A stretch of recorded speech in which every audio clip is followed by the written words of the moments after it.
Why does it feel like nothing's changing?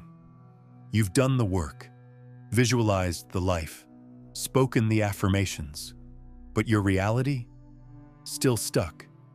Because you didn't lose alignment. You forgot the rules. There are 3 laws that decide if your frequency holds, or if the old reality pulls you back under. Forget them, and your past becomes your future. Remember them, and everything changes. Most people don't fail at manifestation because they're lazy. They fail because they're loyal to their past identity. They try to build a new reality while dragging their old frequency behind them. And here's the part no one warns you about. The subconscious doesn't care what you want. It only cares what's familiar.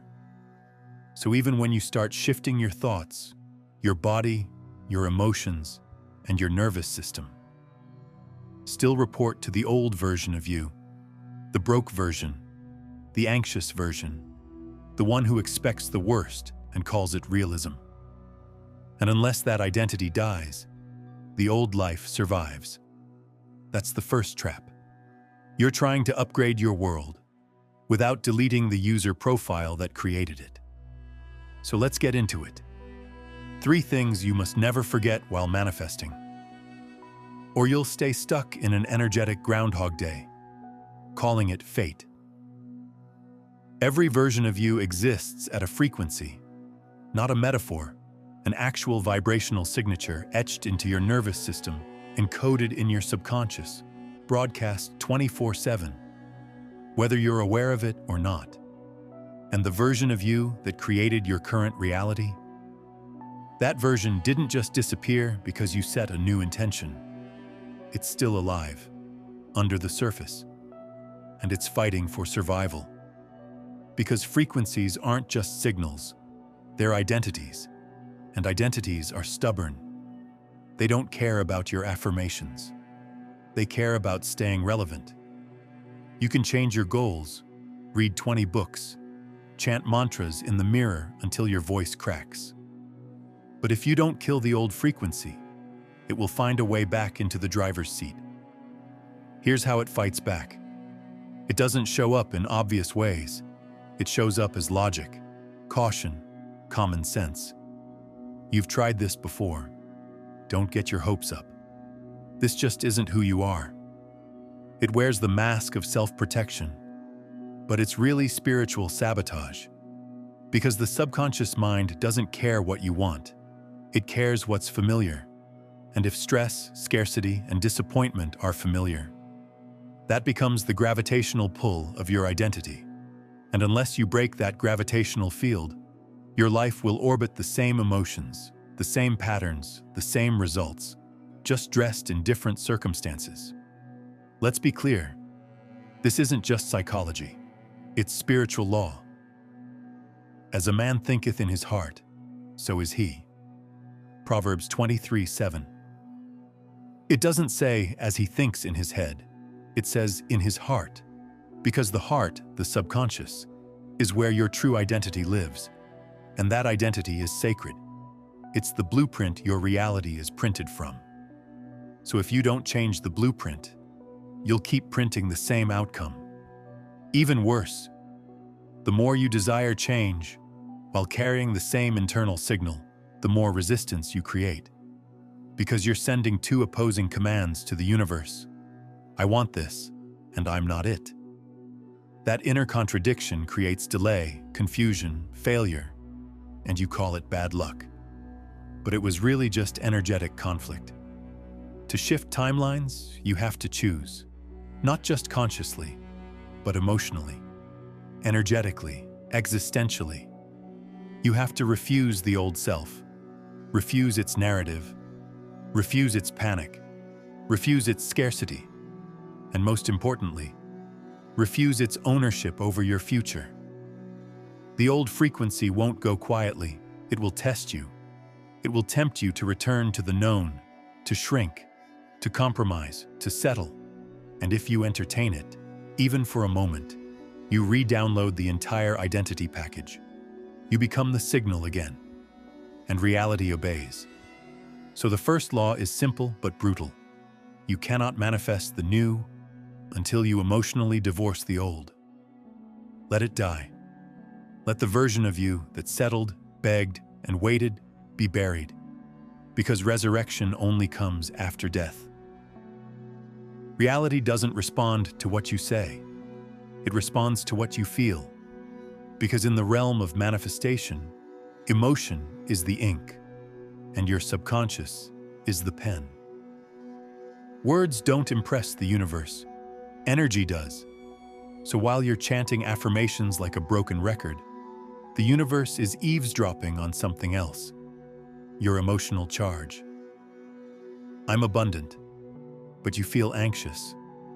I'm confident, but you feel unworthy. I'm loved, but you feel forgotten. And the subconscious takes note. This is the real data, not the words, not the Pinterest board, the vibration behind it. That's the real language of manifestation, and most people speak it fluently without knowing it. They feel failure, then wonder why they fail. They feel delay, then wonder why nothing shows up.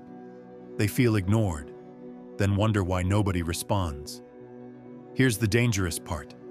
You don't need to feel something for years to manifest it. One emotional spike is enough. That's how trauma works. One moment, one event, one story, and the subconscious locks it in like gospel. Why? Because the subconscious doesn't store time. It stores charge. Whatever holds the strongest emotional frequency becomes the blueprint. It becomes the reference point for everything that comes next. Let's make this real. Maria's been trying to manifest a new career. She's done the vision boards, the scripting, the 5 a.m. affirmations. Then one morning, she opens her inbox. We regret to inform you. Instantly, emotion floods in. Not just disappointment, but confirmation. I knew it. It never works for me. That single moment, that emotional response, becomes the new signal. The ink dries, and the subconscious writes, I am not the one who gets the job. I am the one who is overlooked. And unless she changes that frequency fast, her future will obey it. That's how fast reality updates itself. Not from your goals, but from your emotional acceptance. Here's the twist. It's not the event that programs your reality. It's the emotion you choose to attach to it. You're not responsible for every outcome, but you are responsible for how you label it. Maria could have said, this is a redirect. I'm still aligned. I don't accept this outcome as final. And in that moment, she would have rejected the old timeline. She would have kept broadcasting the frequency of someone who knows it's already done, even when it doesn't look like it. That's what Jesus meant when he said, when you pray, believe that you have received it, and it will be yours. Mark 11:24. Not hope for it, not wait until it shows up. Believe you already have it. And belief is emotional, not intellectual. This is the second law. You must stop emotionally accepting what you don't want to experience. It doesn't matter if it shows up in your bank account, or your inbox, or your relationships. If you accept it emotionally, you become it energetically. And once you become it, your reality follows orders, because reality is loyal to your dominant frequency, and your frequency is always written in emotion. Here's the uncomfortable truth. You don't manifest what you want. You manifest what you are, not what you hope for, not what you visualize, not what you script, what you believe yourself to be, at the identity level. That's why most people stay stuck. They do the affirmations. They practice gratitude. They study manifestation like it's a full-time job. But underneath it all, they still identify as someone who doesn't have it. And identity is the engine. It's the root. It's the spiritual thermostat that reality checks before it delivers anything. Because no matter how hard you try, You cannot outperform your self-concept. You can't manifest wealth if you still see yourself as the one who struggles. You can't manifest love if you still believe you're hard to love. You can't manifest success if you still feel like an imposter wearing a borrowed mask. Identity isn't what you say about yourself when you're feeling motivated. It's what you return to when things go quiet, when no one's watching, when the manifestation hasn't arrived yet. That's the war, and 99% of people lose it because they don't realize they're even fighting it. Let's break it down. You're not just creating a new reality. You're trying to hold that new reality in a world designed to reflect the old one back to you. The bills still come, the ex still texts, the body still hurts, the past still echoes. And in those moments, your old identity shows up like a ghost. See? Nothing's changed. This is just who you are. Why do you keep pretending? That's the trap. The voice isn't real. But if you believe it, you re-become it. And the moment you re-become it, you realign with the frequency of lack, fear, and self-betrayal. And reality? It listens. It doesn't care what you're trying to shift into. It cares who you've agreed to be. James is an aspiring entrepreneur. He gets invited to speak on a major podcast. Big opportunity. He says yes, but as the date gets closer, fear creeps in. What if I mess up? What if I sound stupid? I'm not ready for this. Now, the external opportunity is aligned with the future version of James, but internally, he's still anchored to the old one. The version who plays small, who hides, who doubts. So what happens? He either self-sabotages the opportunity, or he shows up but waters himself down, and the universe echoes his vibration with underwhelming results. Why? Because he didn't lose the opportunity. He lost the identity war. Here's the solution. You don't shift identity through logic. You shift it through loyalty. You become loyal to the version of you who already has the life you're manifesting. You defend that version.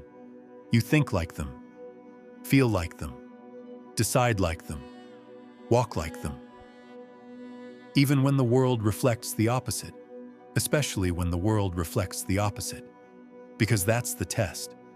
That's the calibration process. This is the third law. You must embody the identity of your future before it feels natural, before it makes sense, and before you're rewarded for it. Because identity is not the result of manifestation, it's the cause. And once you shift who you are at the core, reality has no choice but to update the simulation around you. Not because you forced it, but because you became it. You've raised your frequency. You've shifted your self-concept. You're thinking, feeling, and walking like your future self. And suddenly, everything falls apart. The money dries up. The relationship ends.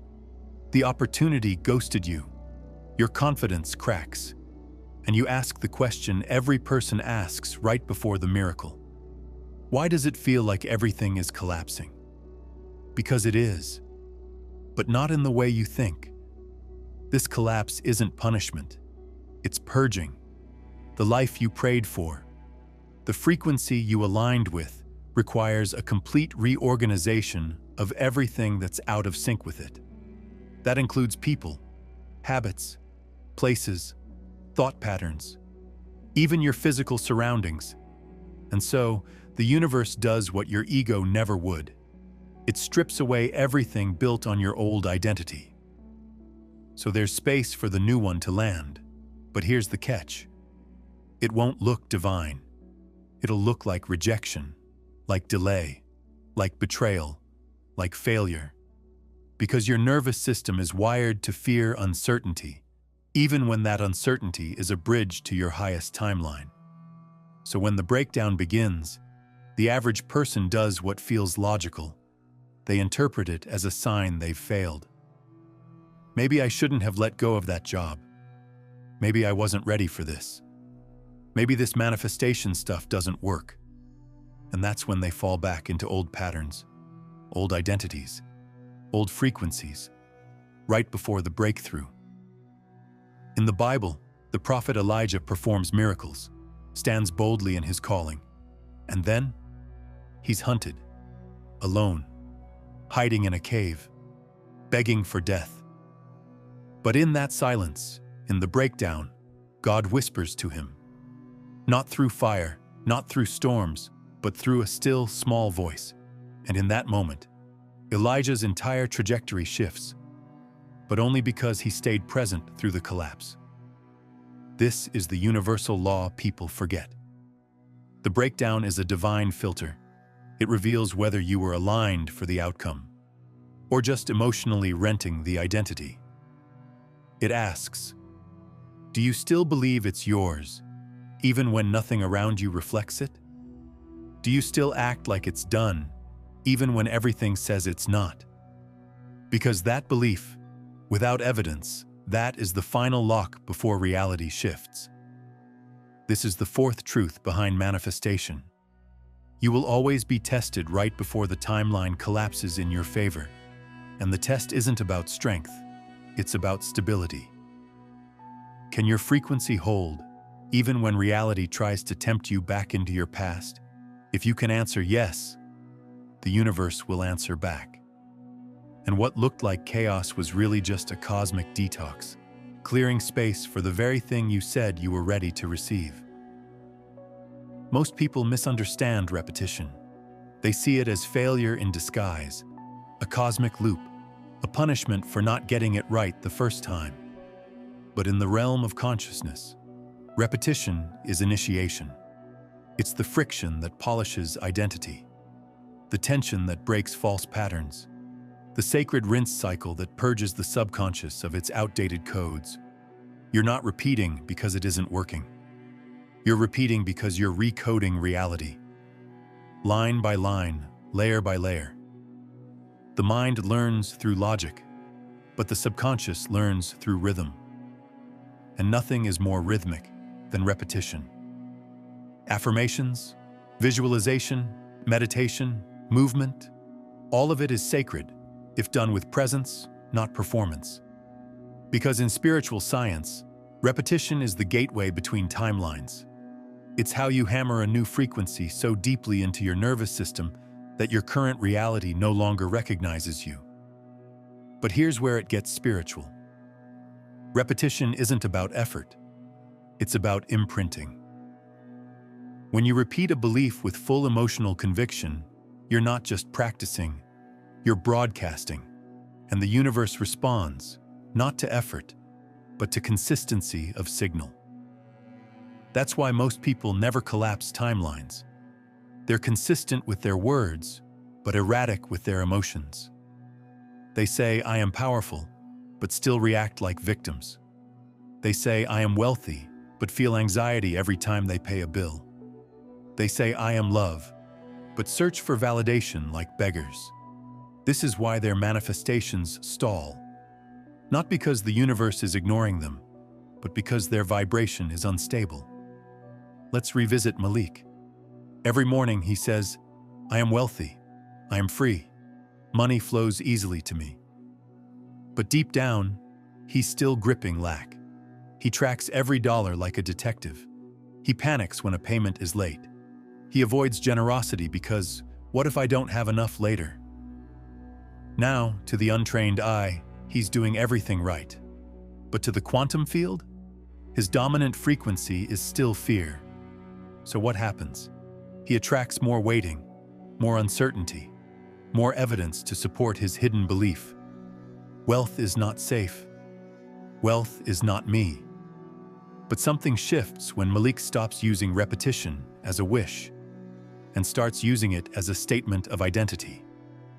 When he no longer affirms to become rich, but affirms because he already is, at the level of energy.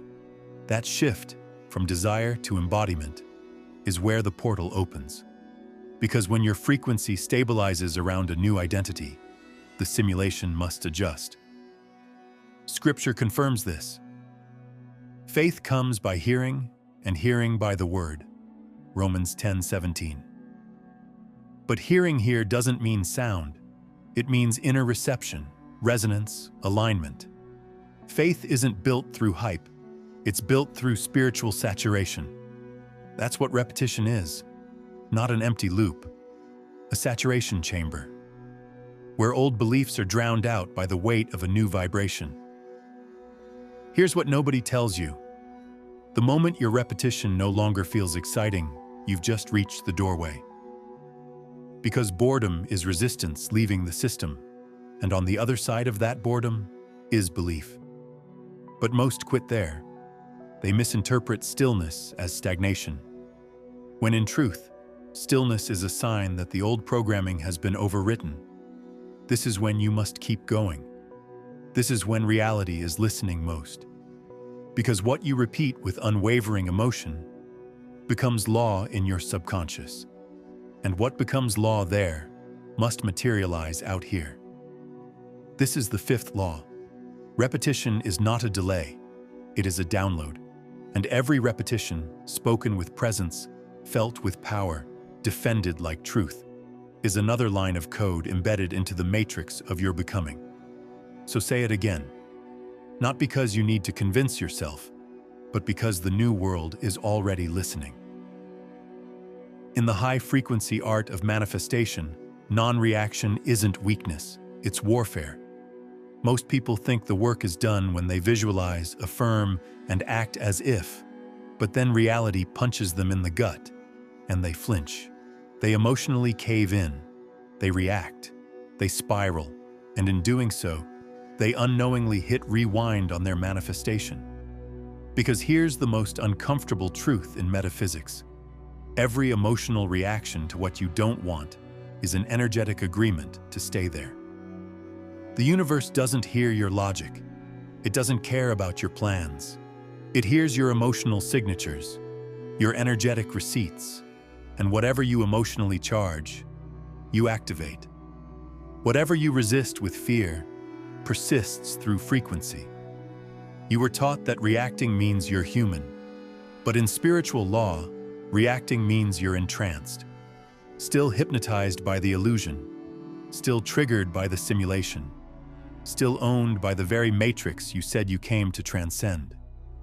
Let's go deeper. The moment you react, your body floods with cortisol. Fight or flight chemicals hijack your nervous system. You lose access to intuition. Your frontal lobe, the seat of higher reasoning, goes dark. And in that moment, you're no longer the creator. You're the creation, a puppet of circumstance, a product of programming. This is how 99% of people live. Manifestation junkies on the surface, victims at the core. But what if you didn't react? What if, when the world served you a delay, a test, or a trigger, you met it with stillness? You'd signal to the quantum field, I no longer assign meaning to this frequency. I am unavailable for this timeline. And just like that, you cut the energetic contract. Amara's been deep in her manifestation journey. She's embodying abundance, new routines, new language, new self-image. Then suddenly, life tests. A $3,000 car repair bill. Unexpected, stressful. This is the fork in the road. Old Amara would panic, question everything, spiral back into scarcity. But this time, she pauses. She feels the initial trigger and observes it. She doesn't attach. She doesn't narrate. She doesn't make the bill mean anything about her worth, progress, or alignment. This is neutral, she tells herself. This is dust from my past self shaking off. She pays it calmly. She holds the frequency of wealth deliberately. 3 days later, an unexpected consulting opportunity, paying exactly what she spent. Coincidence or confirmation? In truth, the bill was never a test of money. It was a test of identity, and she passed. This is where reality is won or lost, not in effort, but in energy regulation. You want to collapse timelines? You want to quantum leap? Then you must master neutrality. Not indifference, not numbness, but the calm, sovereign awareness that says, "This doesn't define me. This doesn't destabilize me. I am still aligned, and I refuse to collapse into fear." This is the sixth law. Non-reaction is not passive, it's precision. It is the act of closing the door to timelines that no longer serve you. It is choosing alignment over adrenaline, stillness over story, consciousness over chaos. Because in the end, it's not the trigger that delays your destiny. It's your reaction to it. The universe doesn't operate on fairness. It operates on frequency. You've been told all your life, work hard and you'll be rewarded. Be a good person and good things will come. If anyone deserves it, it's you. But the cosmos doesn't hand out prizes for virtue. It responds to energetic consent. It gives you exactly what your nervous system says yes to, not what your ego thinks you've earned. And that's where most people are stuck, sitting in the waiting room of life, believing their suffering has bought them access. But pain doesn't equal readiness, and desire doesn't equal availability. You don't attract what you want. You attract what you've made space for. Let's go deeper. Availability isn't about saying, "I'm ready." It's about what you normalize without flinching, what you can hold without sabotaging, what you can receive without apologizing. Because the law is brutal in its simplicity. You don't get what you deserve. You get what you energetically allow. Lila journals every night. "I'm calling in a conscious, loving, emotionally available partner," but her actions betray her. She still checks her phone hoping for a "what you up to" text at 1 a.m. She still entertains men who offer half effort and full confusion. She still believes deep down that love must be earned, proven, or delayed. So her reality mirrors that. Not because she's unworthy, but because she's still available for heartbreak, energetically. Now watch the shift. When Lila starts blocking numbers instead of making excuses, when she deletes the "just in case he texts" threads, when she holds silence instead of chasing closure, that's when the portal opens. Because she's not just desiring love, she's becoming incompatible with its counterfeit. Here's the dangerous truth. People stay broke not because they want to, but because they're emotionally calibrated to scarcity. People stay unseen not because they lack talent, but because they're more comfortable hiding than shining. People stay stuck not because of fate, but because their energetic thermostat won't let them go higher without triggering internal alarms. This is too good to be true. I'm not used to this. I don't know how to hold this. What if it doesn't last? These are the scripts of your subconscious, and the universe listens to that, not your vision board. Even scripture lays it out. To him who has, more will be given. But from him who does not have, even what he has will be taken away. Matthew 13:12. Harsh? Maybe. But it reveals a spiritual principle. You receive according to your internal state of possession. If you feel like you have it, more arrives. If you feel like you lack, it keeps slipping away. Desire without alignment creates emotional friction, but desire plus embodiment, that collapses timelines. So here's the real audit. What kind of money are you emotionally available to manage with peace? What kind of relationship are you mentally prepared to hold without shrinking? What level of success feels safe, not just exciting? If there's inner conflict, if your nervous system is still coded for lack, struggle, or rejection, the universe hits pause, not to punish you, but to protect the signal. Because manifestation without alignment creates chaos. Fame with no self-worth leads to self-destruction. Money without inner capacity leads to sabotage. Love without inner safety leads to sabotage. Love without inner safety leads to clinging or collapse. You're not being denied. You're being asked to build the container. This is the seventh law. Reality isn't based on what you've earned. It's based on what you're ready to hold. So stop begging. Stop waiting for cosmic approval. Stop confusing worthiness with readiness. The question isn't, do I deserve this? The question is, have I collapsed every version of me that would sabotage this when it shows up? Because once the inner environment matches the vision, reality delivers with surgical precision. And when it does, it won't feel like a reward. It'll feel like the only possible outcome. If you're still waiting, you're not manifesting. Because waiting is a frequency. And that frequency says, it's not here. It's not mine. I don't have it yet. And guess what the universe hears? Lack, delay, distance. The second you start waiting, you shift out of creation and back into separation. You're not calling it in. You're pushing it away, slowly and energetically. The truth is uncomfortable. It's already done. You just haven't caught up to it yet. The moment you imagined it, felt it, aligned with it, it crystallized in the quantum field. Not someday, not after the healing, not after you fix yourself. It is done, but you keep looking for it in the wrong place. Out there, in bank balances, in text messages, in external signs. When manifestation was never about confirmation, it's about embodiment. Here's the real test. Can you hold the frequency before the evidence shows up? That's what separates the masters from the manifestors. Because if you only believe when things go your way, you're not manifesting, you're reacting. And your future will always be held hostage by what the 3D shows you today. Let's talk time. Time is not linear. Time is a perception glitch created by memory and anticipation.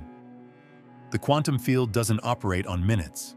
It operates on vibrational match. So when you say, where is it?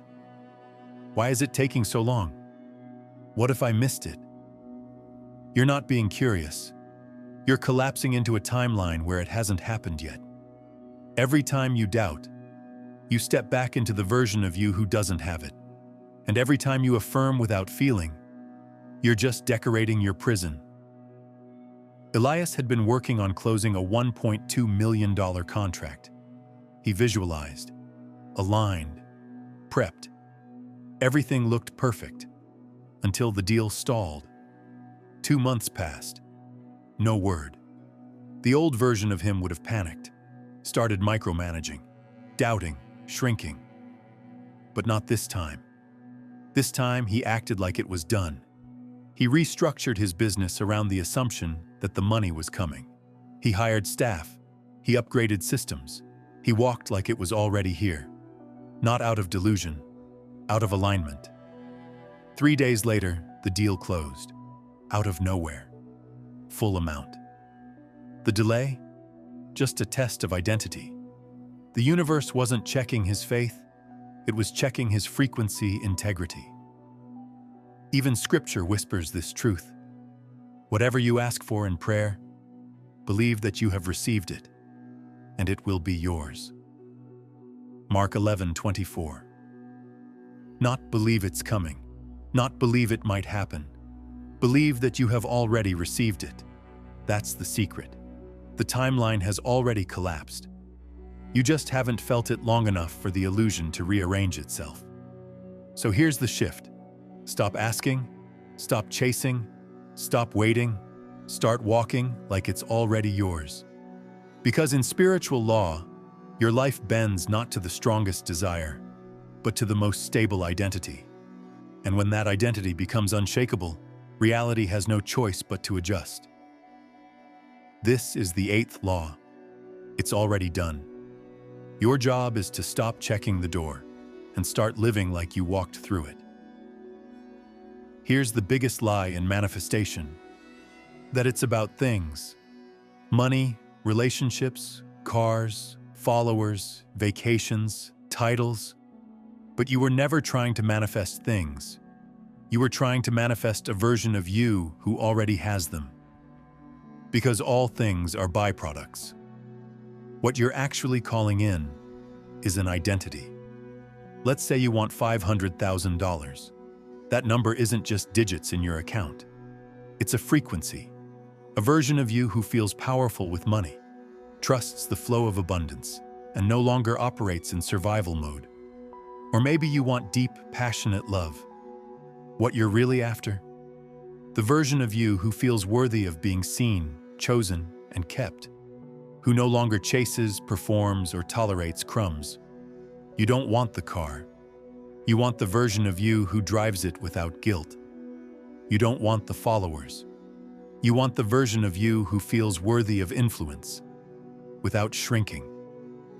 Manifestation is not about acquiring, it's about becoming. And when you become the version of you who holds the reality you desire, the external must obey. But here's why most people stay stuck. They try to change the world without changing themselves. They chase upgrades while still running the same outdated software. You can't manifest the next level with a first-level identity, because identity is the engine, and your entire life is just the smoke it leaves behind. Jordan had been trying to scale his business for years. New strategies, new funnels, new hires, nothing worked consistently. Why? Because deep down, he still saw himself as a hustler trying to make it, not a CEO who already had. He hadn't upgraded his self-concept. So his results kept reflecting a version of him that no longer served his vision. The breakthrough came the moment he stopped focusing on the business and started working on the builder. He asked, "What does the version of me who already has this do differently? What does he believe? What does he tolerate? How does he spend his mornings?" He stopped reacting like a freelancer, started deciding like a founder. And within months, without forcing, without begging, the income doubled, the structure stabilized, the clients became easier. Why? Because the business didn't change. The builder did. You're not chasing manifestations, you're chasing embodiment. So stop asking, when will it show up? And start asking, who do I need to become for this to be normal? Not impressive, not extraordinary, normal. Because when something becomes your baseline, it becomes your reality. Even Scripture hints at this. As a man thinketh in his heart, so is he. Proverbs 23:7. It doesn't say, as he prays, as he wishes, as he performs. It says, as he is, you don't get what you desire, you get what you are. And what you are is a composite of belief, emotion, and identity. This is the 9th law. You're not manifesting things. You're manifesting you. So stop chasing the outcome. Start constructing the version of you who already lives in that reality without flinching, without shrinking, without waiting. Because the moment you become them, your current world becomes uninhabitable. And your new life, unavoidable. By now, you know the truth. You are not waiting for your new life. Your new life is waiting for you to finally let go of the one that's killing you slowly. Because manifestation isn't just about what you build. It's about what you're willing to burn. And if you don't collapse the old timeline, it will collapse you. It will keep you stuck in cycles of self-betrayal. It will choke your dreams with maybes and almosts. It will call you back into alignment with the very version of you who never believed it was possible. The cost of staying loyal to your past is missing the future your soul is screaming for. Let's stop sugarcoating it. Every time you entertain an old habit, an old trigger, an old story, you reattach yourself to a dying timeline. And dying timelines don't just fade out. They fight back. They create delays, distractions, chaos. Not because the universe is punishing you, but because you're trying to plant a new destiny in soil poisoned by the old one. You can't manifest the next level while keeping back doors open to mediocrity. There's no quantum leap without spiritual detachment. Naya had been manifesting a massive breakthrough, a new home, a new relationship, a new income tier. But every time she got close, life would sabotage it. Why? Because she still checked in with her toxic ex, still held on to the job she hated just in case, still kept her dreams on pause until her friends approved. She was vibrating at expansion, but living in hesitation.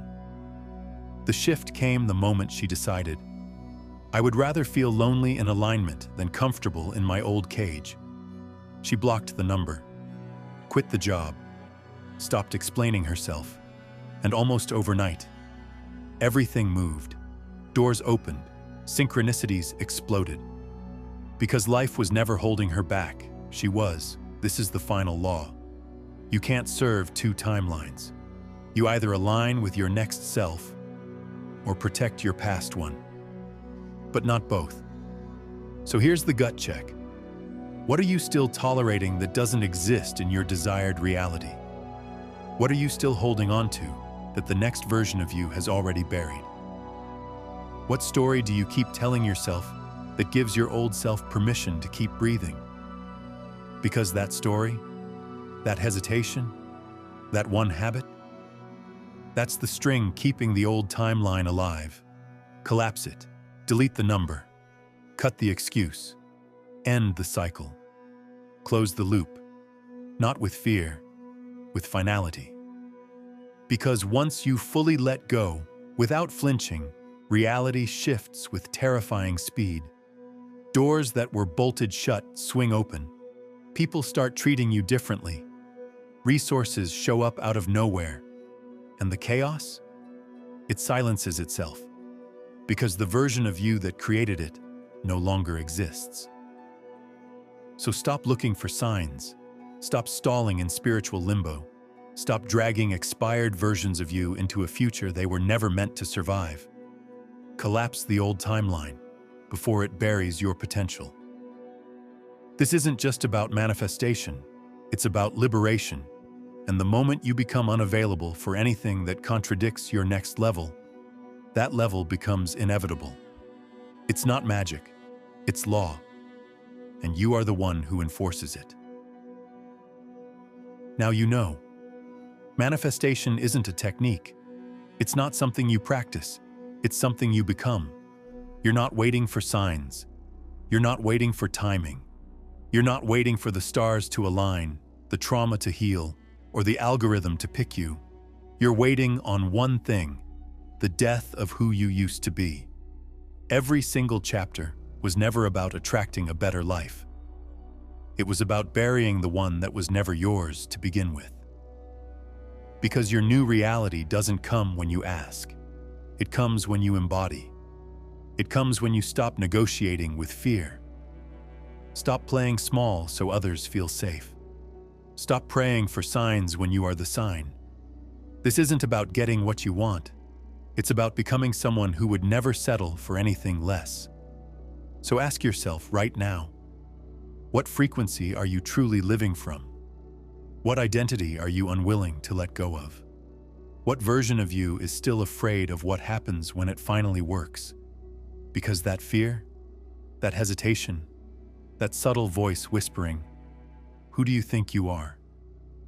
That's the only thing standing between you and the timeline already written in your name. And here's the final truth. You don't need to become more. You need to remember who you were before the world taught you to forget. Because you are not here to chase reality. You're here to command it. So collapse the old timeline, lock into the frequency, walk like it's already yours. Because it is. And the moment you stop acting like it's not, is the moment reality bends. Not because the universe finally showed up, but because you did.